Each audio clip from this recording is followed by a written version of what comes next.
Good morning guys, कैसे हैं आप सब लोग। होप आप सब लोगों की प्रिपरेशन बहुत अच्छी चल रही होगी। आप सब लोग अपने अपनी लाइफ में हासिल कर रहे होंगे सक्सेस पाने के लिए। एंड आई विश कि आप सब लोगों को अपने अपनी ड्रीम जॉब्स मिल जाए इस साल। आज का जो टॉपिक है वो आप लोगों के बीच में बहुत ज़्यादा इम्पोर्टेंट टॉपिक चल रहा है इस समय। सो मैंने सोचा है कि आप लोगों के लिए इसके रिगार्डिंग एक वीडियो बना दी जाए। अब आप सोच रहे होंगे ऐसा कौन सा टॉपिक है। मैं आपको बताता हूँ।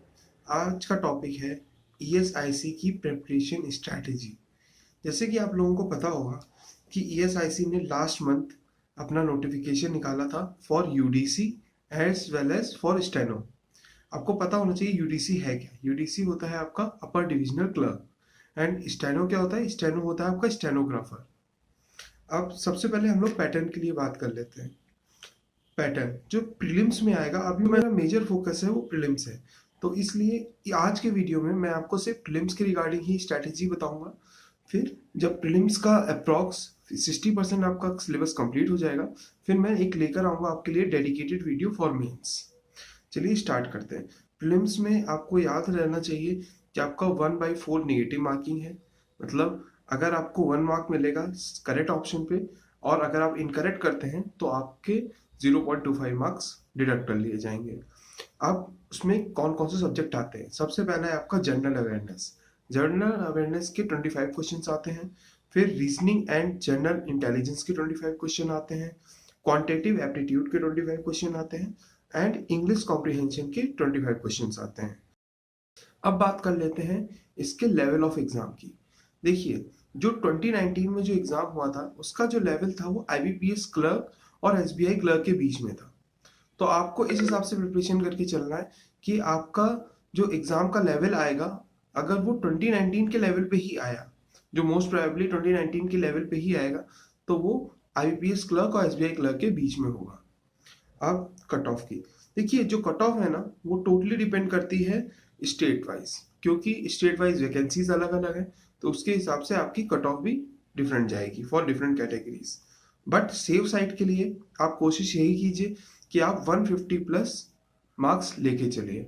आपको 150 प्लस मिनिमम स्कोर करना ही है अगर आपको प्रीलिम्स क्लियर करना है। जबकि नोटिफिकेशन में लिखा हुआ है कि अगर आपके मिनिमम 45% मार्क्स आते हैं तो आप एलिजिबल हो जाएंगे मेंस के लिए। बट वो कट ऑफ मार्क्स नहीं है, वो मिनिमम कट ऑफ मार्क्स है। आपको समझना पड़ेगा minimum cut off marks and total cut off marks में डिफरेंस होता है।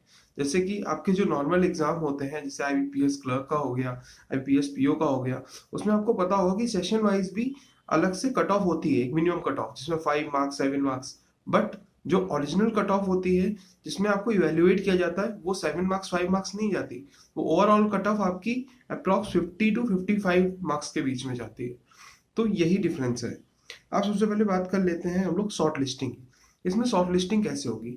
जितने भी कैंडिडेट्स प्री का एग्जाम देंगे और उनकी स्टेट वाइज जितनी भी वैकेंसीज होंगी, मल्टीप्लाई बाई 10 आप कर लीजिएगा डिफरेंट फॉर डिफरेंट कैटेगरीज। उतने कैंडिडेट्स को सिलेक्ट किया जाएगा मेंस के एग्जाम के लिए। और जितने भी बच्चे मेंस के एग्जाम प्रिपरेशन करके बैठेंगे और एग्जाम देंगे अपना, उसको 1:5 के रेशियो में फिर से सेलेक्ट किया जाएगा इंटरव्यू राउंड के लिए। चलिए अब आते हैं हम लोग सिलेबस की तरफ। सबसे पहले जो आपका जो सिलेबस है इसका, इन चारों सब्जेक्ट का, आपका रीजनिंग, इंग्लिश, जीए एज वेल एज क्वांट्स, इसका जो लेवल है वो और सिलेबस पूरा बैंकिंग सिलेबस है। तो आपको टेंशन लेने की जरूरत नहीं है। अगर आप पहले बैंकिंग की प्रिपरेशन कर चुके हैं तो आपको कोई भी प्रॉब्लम नहीं आएगी। अब आते हैं कि कौन कौन से टाइप के क्वेश्चंस पूछे गए थे लास्ट ईयर 2019 के पेपर में। सबसे पहला है क्वांट्स। क्वांट्स में नंबर सीरीज आई थी, उसके बाद क्वालिटी क्वेश्चन आया था, डेटा इंटरप्रिटेशन आया था, अप्रोक्सीमेशन के क्वेश्चन आए थे एंड नॉर्मल अर्थमेटिक के क्वेश्चन आए थे। तो टोटल करके 25 मार्क्स का था। तो आप मान के चलिए सबसे ज्यादा जो मार्क्स कैरी करता है वो आपका अप्रोक्सीमेशन है, उसके बाद डीआई है, और उसके बाद आपका अर्थमेटिक सेशन है। और फिर लास्ट में आता है हमारा qualitative as well as number series. आप इसमें एक चीज नोटिस कर सकते हैं कि इसमें जो स्पीड मैथ्स है, स्पीड मैथ्स के टॉपिक को बहुत ज्यादा एम्फोसाइज किया गया है। तो आपको डेली बेसिस पे नंबर सीरीज, क्वालिटी इक्वेशन और अप्रोक्सीमेशन डेली बेसिस पे आपको प्रैक्टिस करना है, ताकि आपकी स्पीड इतनी अच्छी हो जाए कि आप सारे question with in a time attempt कर पाए। क्योंकि आपको पता होगा कि सिर्फ 1 आवर का ये भी एग्जाम है, बिल्कुल बैंकिंग पैटर्न का ही एग्जाम है, तो आपको उसी स्पीड को मेंटेन करना पड़ेगा। अब जो क्वांट्स का जो सेशन है ना, उसमें दो चीजें बहुत मैटर करती हैं। एक है स्पीड और दूसरा है आपका प्रैक्टिस। आपकी जो स्पीड होगी वो कहाँ से आएगी? स्पीड आएगी अगर आप डेली प्रैक्टिस करेंगे। कैसे डेली प्रैक्टिस करेंगे? जितने भी स्पीड मैथ्स हैं, आप एवरी डे ईच टॉपिक के 10-10 क्वेश्चंस लगाइए, आपका स्पीड मैथ्स का पोर्शन कंप्लीट हो जाएगा। और अर्थमेटिक सेक्शन के लिए और डीआई के लिए आप डेली बेसिस पे एक सेक्शनल टेस्ट लगाइए। बट जो सेक्शनल टेस्ट होना चाहिए ना, वो क्लर्क लेवल का होना चाहिए। पीओ लेवल का भी मत लगाइएगा, क्योंकि प्रीलिम्स में पीओ लेवल के क्वेश्चंस नहीं आते हैं। आपको क्लर्क लेवल का ही सेशनल टेस्ट लगाना है। आप कोई भी मॉक टेस्ट लगा सकते हैं, आपको जो भी पसंद है, बट डेली बेसिस पे एक सेक्शनल मॉक टेस्ट अभी लगाना ही लगाना है। इसके बाद हम लोग आते हैं रीजनिंग की तरफ। रीजनिंग में सबसे ज्यादा तो आपको पता ही है, नॉर्मल पजल्स आती हैं, उसके बाद ऑर्डर एंड रैंकिंग के क्वेश्चंस आते हैं, फिर सिलॉक्स के क्वेश्चंस आते हैं, साथ ही साथ आपके अल्फा न्यूमेरिक सीरीज के क्वेश्चंस आते हैं, और कुछ मिक्स क्वेश्चंस आते हैं, एंड साथ ही साथ कुछ क्वेश्चंस आते हैं आपके blood relation as well as direction and sense के। तो ये ओवरऑल आप देख सकते हैं बिल्कुल बैंकिंग पैटर्न में ही पूछा जाता है, इसमें कोई खास डिफरेंस नहीं है। इसके लिए मैं आपको एक ही चीज सजेस्ट करता हूँ कि आपको डेली 1 या 2 सेशनल मॉक लगाने चाहिए, और पजल के लिए, खासकर पजल के लिए डेली 10 पजल लगाइए, बट क्लर्क लेवल की। आप हार्ड पजल नहीं लगाएंगे, अभी सिर्फ प्री लेवल के लिए आपको क्लर्क लेवल की पजल लगानी है। अब आते हैं इंग्लिश की तरफ। इंग्लिश में सबसे ज्यादा आता है आपका आरसी, जो कॉमन होता है, फिर आपका एरर डिटेक्शन, फिर उसके बाद क्लोज टेस्ट, और फिर उसके साथ फिलर्स, और साथ ही साथ आपका सेंटेंस रीअरेंजमेंट। ये बिल्कुल कॉमन ही है जो आपके नॉर्मल बैंकिंग एग्जाम में आता है। बट इंग्लिश के लिए सबसे ज्यादा इंपॉर्टेंट क्या है? एक्यूरेसी। अब एक्यूरेसी कैसे आएगी? एक्यूरेसी आएगी आपकी ज्यादा से ज्यादा प्रैक्टिस करने से। अब प्रैक्टिस आप कहाँ से करेंगे? सेक्शनल मॉक देके। तो इस एग्जाम को निकालने के लिए आप जितना ज्यादा मॉक्स देंगे और उसको एनालाइज करेंगे। देखिए, मॉक्स देना ही ज्यादा इंपॉर्टेंट नहीं है। देखिए, आपने कोई मॉक दिया और उसमें आपके 35 मार्क्स में और 23 मार्क्स आ गए, वो इंपॉर्टेंट नहीं है। जो क्वेश्चन आपसे गलत हो गए ना, विद इन टाइम आपने जो क्वेश्चन सोचा और उसका आंसर गलत हो गया, उसको एनालाइज कीजिए कि वहां पे गलती कहाँ पर है, और एक सेपरेट नोटबुक बनाइए जहां पे जो गलती हुई ना उसको नोट डाउन कीजिए, ताकि अगली बार वो गलती ना हो। समझ सकते हैं आप? अब इसके बाद हम लोग लास्ट में आते हैं अपने जनरल अवेयरनेस सेशन में। जनरल अवेयरनेस का जो सेक्शन है वो बिल्कुल बैंकिंग पैटर्न पे है ये भी, और इसमें नॉर्मल करंट अफेयर्स आएंगे 12 to 14 मार्क्स के। उसके बाद आपकी बैंकिंग अवेयरनेस आएगी जो स्टैटिक होती है, जिसमें type of banks, type of NBFCs, जो भी स्टैटिक पोर्शन है। इसके लिए मैंने आपको अलग से एक सेपरेट वीडियो बना के रखी है कि आपको स्टैटिक पोर्शन कहाँ से पढ़ना है, करंट अफेयर कहाँ से पढ़ने हैं। बट अभी इतना टाइम नहीं है करंट अफेयर को कि आप इतना ज्यादा पढ़ सकते हैं। अगर आप पहले से ही किसी टीचर को डेली बेसिस पे फॉलो कर रहे हैं तो वेल एंड गुड।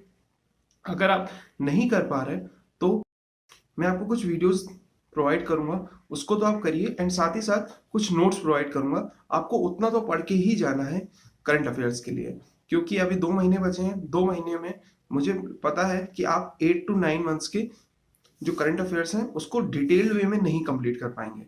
बट बहुत से ऐसी इंस्टीट्यूशंस हैं जिन्होंने अपना कैप्सूल निकाल रखा है। कैप्सूल मीन्स कि मतलब एक शॉर्ट फॉर्म में पूरा ब्रीफ समरी दे रखी है, आपको मिनिमम उसको तो पढ़ के ही जाना है, और वो भी 2 to 3 टाइम्स मिनिमम। ये बाय हार्ट हो जाना चाहिए, मतलब इस टाइप का होना चाहिए कि अगर वो क्वेश्चन अगर आपके पेपर में आता है तो आपको 110% निकालना है। समझ सकते हैं? एक्यूरेसी 100% होनी चाहिए जीए के लिए। देखिए, जो इसका लेवल होगा ना, जैसे आपका SBI clerk and SBI PO में जिस लेवल का एग्जाम आता है ना आपका जीए के सेशन में, उस टाइप का नहीं आएगा। बहुत ही इजी क्वेश्चंस आएंगे, बट आपको क्वेश्चंस आने चाहिए। स्ट्रेट फॉरवर्ड क्वेश्चंस भी आ सकते हैं, बट उसके लिए आपको जीए आनी चाहिए। मैं आपको सजेस्ट ये करूंगा कि अगर आपको कहीं से रिसोर्स नहीं मिल रहा है जीए के लिए, तो आप अड्डा 24/7 की एक कैप्सूल है जो उन्होंने एसबीआई पीओ के लिए निकाली थी, आप सबसे पहले उसको कंप्लीट कीजिए। उसमें जितने भी इंपॉर्टेंट एमसीक्यूज हैं और जितने भी इंपॉर्टेंट वन लाइनर्स हैं उनको पूरा कंप्लीट कर लीजिए। उसके बाद कुछ एड ऑन्स होंगे वो मैं आपको बता दूंगा। जैसे कुछ एड ऑन्स इसमें मैं आपको बोल सकता हूँ, प्रॉपर ईएसआईसी के बारे में भी पूछा जाता है। कुछ क्वेश्चंस होते हैं अप्रॉक्स 2 to 5 क्वेश्चंस, आपके ईएसआईसी के बारे में पता है पूछे जाएंगे। तो उसके लिए मैं एक सेपरेट वीडियो ले आऊंगा कि ईएसआईसी के उन क्वेश्चंस के लिए आपको क्या पढ़ना चाहिए। अब आते हैं हम लोग स्टैटिक। देखिए स्टैटिक जो होगा वो नॉर्मल बैंकिंग स्टैटिक होता है। जैसे बैंकिंग में आपके पूछे जाते हैं national parks, important days and important events, फिर प्रेसिडेंट, फिर international organization and its headquarters, इस टाइप के ही क्वेश्चंस पूछे जाएंगे। तो फिर आपको इतना ज़्यादा टेंशन लेने की ज़रूरत नहीं है। उसके लिए भी मैंने एक सेपरेट वीडियो बना दी है कि आप इस टॉपिक को कहाँ से पढ़ सकते हैं। आप उस वीडियो को चेकआउट कर लीजिए और वहाँ से अपना स्टैटिक पोर्शन कंप्लीट कर लीजिए। अब आपको मैंने पूरी स्ट्रैटेजी बता दी है कि किस टाइप का पेपर आता है, क्या पैटर्न होता है और आपको कैसे कैसे पढ़ना है। अब अगर आपको डिटेल में चाहिए कि per day wise to do list अगर मैं आपके लिए बनाऊं तो आप मुझे कमेंट कर दीजिएगा। मैं इस एग्जाम के लिए पर्टिकुलरली एक टू डू लिस्ट बना दूंगा कि आपको मिनिमम पर डे इतना करना है। अगर आप उसको फॉलो करते हैं तो आपके चांसेस बहुत ज़्यादा बढ़ जाएंगे ईएसआईसी के प्रीलिम्स एंड मेंस को एग्जाम को निकालने के लिए।